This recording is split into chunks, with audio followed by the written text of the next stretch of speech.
அதை சொல்லட்டுமா? மின்மினி பூச்சியும் காக்கையும். ஒரு காட்டுல ஒரு மின்மினி பூச்சி சந்தோஷமாக வாழ்ந்து வந்தது. ஒரு நாள் அது பறந்து வந்து கொண்டிருக்கும் பொழுது ஒரு காக்கை அந்த மின்மினி பூச்சியை பார்த்தது. அந்த மின்மினி பூச்சியை பார்த்ததும் காக்கை அதை சாப்பிட எண்ணி வாயை திறந்தது. வாயின் அருகில் சென்ற மின்மினி பூச்சி எப்படியோ தப்பிக்கொண்டது. மின்மினி பூச்சி காக்கையை பார்த்து, காக்கை அண்ணே, என்ன நீங்க சாப்பிடாதீங்க, நான் சொல்றத ஒரு நிமிஷம் கேளுங்க, உங்க நல்லதுக்கு தான் சொல்றேன் என்று கூறியது. உடனே காக்கை என்ன விஷயம், சீக்கிரம் சொல் என்று கேட்டது. உடனே மின்மினி பூச்சி, காக்கையாரே, நான் ஒரு சிறு பூச்சி, என்னை மட்டும் நீங்கள் உண்டால் எப்படி உங்கள் பசி தீரும்?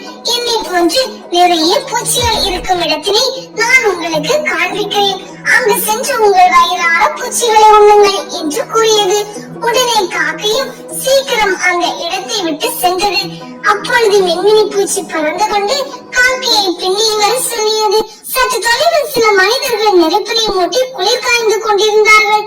சிறிது நேரம் கழித்து அவர்கள் அங்கிருந்து சென்று விட்டார்கள். அந்த நெருப்பில் இருந்த நெருப்பு பொறி பறந்து கொண்டிருந்தது. அதை பார்த்த மின்மினி பூச்சி, இங்கே பார்த்தீர்களா, என்னை போன்று எவ்வளவு மின்மினி பூச்சிகள் இருக்கிறது என்றது. உடனே காக்கை சற்று தாமதிக்காமல் அந்த நெருப்பு பொறியை விழுங்க ஆரம்பித்தது. சிறிது நேரத்தில் அதன் வாயும் வயிறும் எரிய ஆரம்பித்தது. மின்மினி பூச்சியிடம், என்ன பூச்சி, என் வாயும் வயிறும் எரிகிறது, எனக்கு இந்த பூச்சி வேண்டாம் என்று கூறிக்கொண்டு அங்கிருந்து பறந்தது. ஆபத்து வரும் வேளையில் புத்திசாலித்தனமாக யோசித்து அங்கிருந்து